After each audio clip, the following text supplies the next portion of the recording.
Bienvenue dans un nouvel épisode de Melstop. Aujourd'hui, je suis accompagnée de Pascal Fournier, serial entrepreneur, donc il m'a fait l'honneur de venir aujourd'hui à Station F.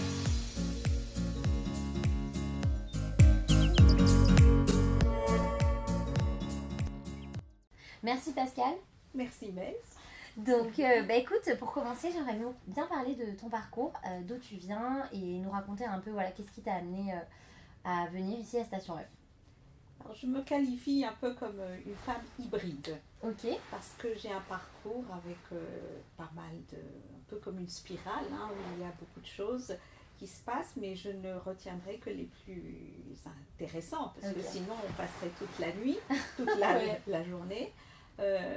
En fait, je viens de Madagascar, je suis née là-bas, une île qui est loin, que peut-être vous connaissez. Et je suis arrivée ici, j'avais 18 ans pour commencer à faire des études, un peu comme la plupart des étudiants. Donc j'avais choisi une voie un peu classique, j'ai fait sciences politiques et puis j'ai fait une école de commerce. Et dans ma tête, je me disais, je serais ambassadeur. C'est un peu un rêve d'enfant. Et j'ai fait donc à sciences politiques un peu l'option relations internationales. Et en vérité, je me suis aperçue que c'était pas tant ambassadeur que je voulais devenir, c'était voyageuse. Okay. Parce que j'adore les voyages, découvrir les pays, découvrir les personnes aussi, et puis la nature qui est vraiment le point qui pourrait vraiment me qualifier, parce que j'adore ça, l'environnement, on en parlera plus tard. Et hormis Madagascar, c'est lequel le pays où tu as voyagé que tu as... Alors, j'étais partie en Mongolie. En Mongolie, ok. J'ai pris le train de Pékin, donc l'Orient Express, qui a remonté jusque là-haut. Et je crois que c'est un des voyages qui m'aura le plus marqué. Donc, de voir des nomades dans une vie dans un environnement très particulier, puisque c'est un peu à l'image de Gengis Khan, c'est de grands espaces. Et voilà, il s'est passé vraiment quelque chose de très fort lorsque je suis allée là-bas. Sinon, j'ai l'Asie, l'Asie en général, l'Amérique. Mais voilà, enfin, j'aime tous les pays. Je suis une citoyenne du monde, fille des étoiles. Exact.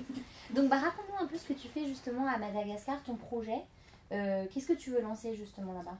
Alors, il y a 5 ans, j'ai fait l'acquisition d'un terrain loin du monde. Loin de la furie du monde. Il fait 270 hectares. Ah ouais, quand même. C'est l'équivalent de Central Park, pour vous donner un peu une idée. Il y a un peu plus de 2 km de plage.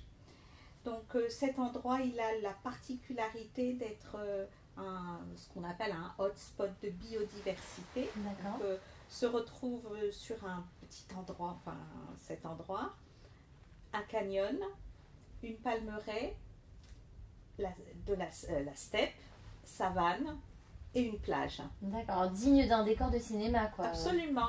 Et ben, tu crois pas si bien dire. Quand je vante un peu les lieux, je dis qu'on est là-bas un peu entre James Bond, Avatar et Valérian, le dernier film de Besson. Ok, super. Et donc tu vas en faire quoi de cet hectare justement maintenant qui t'appartient? Oui. Comment tu veux le valoriser et par rapport à Madagascar aussi? Alors une fois que j'en ai fait l'acquisition, j'ai le devoir de valoriser cet endroit. C'est comme ça, c'est normal aussi. Bien sûr. L'idée, c'est pas de spéculer dessus.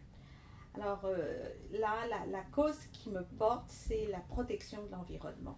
Vraiment, très fortement. Cet endroit, il est vierge et pur pour le moment, et il doit le rester. Donc, quelque part, en devenant, j'aime pas le mot propriétaire, mais gardienne de ce lieu, peut-être que je pourrais mieux le protéger. Plutôt que d'investir dans une cause humanitaire autre, j'ai l'impression là d'être vraiment au plus près du terrain et peut-être je pourrais être très utile. Donc je déploie toutes sortes d'initiatives pour arriver à ces fins. Ok. Et du coup, justement, le fait de venir à Station F, par rapport à ce projet-là, c'est quoi les étapes? Alors là, j'ai postulé pour un statut, enfin un programme fellowship. J'aimerais donc pouvoir rentrer à Station F pour emmener ce projet.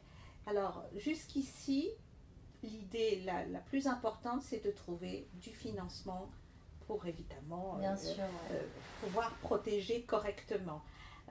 Nous sommes jusque-là sponsors de nous-mêmes, on va dire. Ouais. Hein. On n'a pas de mécènes, il n'y a pas grand monde, mais il faut quand même, là il faut commencer à attirer du monde, Bien sûr. des mécènes environnementaux en l'occurrence, et aussi des mécènes point de vue technologie, parce que pourquoi je désire rentrer à Station F, c'est pour être au plus près donc de tout ce qui est technologie. Par exemple, nous avons été 2 fois à un workshop à Microsoft. D'accord, ok. Où ils nous ont présenté donc la technologie réalité virtuelle augmentée mixte.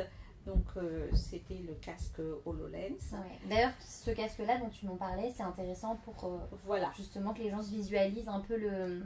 Tu as tout compris. Voilà. Et ça permettrait pour eux d'aller se téléporter jusque là-bas. J'adore, ok. Oui, c'est pour ça que j'adore Isaac Asimov. Hein, Ouais. c'est un peu cette idée de pouvoir utiliser la technologie donc au service de l'environnement et grâce à ça réduire l'impact aussi environnemental.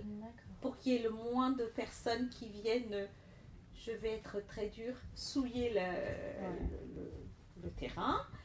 Grâce à ça, donc, on pourrait quand même accéder sans forcément faire le déplacement, sachant que l'endroit a la particularité d'être très enclavé et pratiquement inaccessible. D'accord. Sauf par le bateau, et puis plus tard, on va créer une piste d'avion. Trop bien, pour que les gens atterrissent directement sur le... Voilà. Trop bien, Pascal. Et justement, j'imagine que tu as eu pas mal de challenges par rapport déjà comment préserver cet environnement-là et même des challenges par rapport à ton projet. Comment tu as réussi à surmonter ces challenges-là?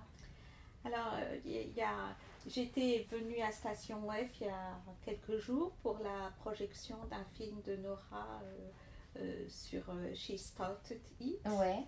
Où là, donc, on voit des jeunes filles qui ont ce quelque chose de très particulier des entrepreneuses et des entrepreneurs, bien entendu. C'est la détermination, la volonté et toujours persévérer. Donc toi, c'est ça en fait qui te... Je pense que c'est ce qui m'a porté parce que j'ai la vision. Je me dis qu'il faut que j'arrive à cet objectif qui est de protéger cet endroit. Un peu comme si c'était mon bébé en quelque sorte, hein, parce que l'endroit il ne peut pas faire grand chose, alors que moi je peux certainement faire plein de choses pour lui. Et en même temps, il y a aussi la gratitude des lieux. D'accord.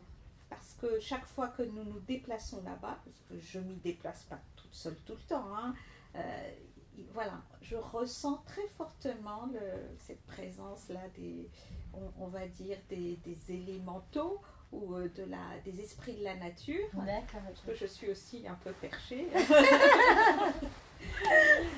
et grâce à ça, on ressent un peu comme la gratitude. Comme quand on se promène dans la forêt. Ouais, bien sûr, tu sens un peu cette énergie-là. Voilà. Ok, d'accord. Et du coup, si tu avais un conseil justement à d'autres personnes ou à d'autres femmes, d'autres personnes qui veulent lancer leur start-up, notamment justement en respectant un peu, en ayant cette idée de protéger l'environnement, tu leur dirais quoi? Alors, moi, j'ai un conseil, il faut marcher pieds nus. Alors, ça a l'air un peu, comment dire, perché cette expression, mais en ce moment, d'ailleurs, il y a un livre qui sort où on parle, c'est en anglais, de grounding, où le fait d'être en contact avec la nature, ça vous donne cette énergie extraordinaire, pas besoin de vitamine C, d'oligo-éléments et tout. Enlevez vos chaussures, marchez par terre le plus possible. Hein, et là, voilà, ça va vous donner quelque chose. En tout cas, moi je peux en témoigner. Hein, je marche pieds. C'est toi qui fais. Bah voilà, c'est un super conseil. Je pense qu'on va tous tester. Et donc voilà, et il y a autre chose. Donc je sais que tu es en train d'écrire un livre. Est-ce que tu peux nous en dire un peu plus? Alors, j'ai écrit un livre l'année dernière. J'ai eu un petit accident. Je suis tombée. Double fracture de la malléole, 3 mois au lit. Pendant ces 3 mois, je me suis dit, qu'est-ce que je peux faire pour occuper ce temps mort, hein, parce qu'il était quand même plutôt mort. le temps. Et donc, voilà, c'est introspection. Après, j'ai eu le temps de voir un peu où est-ce que j'en étais par rapport à ma vie. Faire une pause, un point. Voilà, parce que bon, courir tout le temps, c'est bien, mais parfois, il faut tomber pour se rendre compte voilà, qu'il faut aussi essayer de remettre un peu les choses à plat. Et là, donc, j'ai commencé à écrire, un peu comme une écriture automatique. J'ai pas arrêté. J'ai fait 165 pages en à peine un mois. Non, ok. Voilà, et donc finalement, c'est quoi? C'est mon parcours que j'essaie de retracer à travers les lignes de l'essai que j'ai écrit et que j'aimerais auto-éditer au plus vite. Super. Bah écoute, merci beaucoup en tout cas Pascal d'avoir partagé ton parcours et très inspirant. J'imagine qu'il va inspirer encore beaucoup de personnes. Bah écoute, on mettra le lien vers ton essai et vers le site pour que les gens puissent découvrir ton beau projet en tout cas à Madagascar.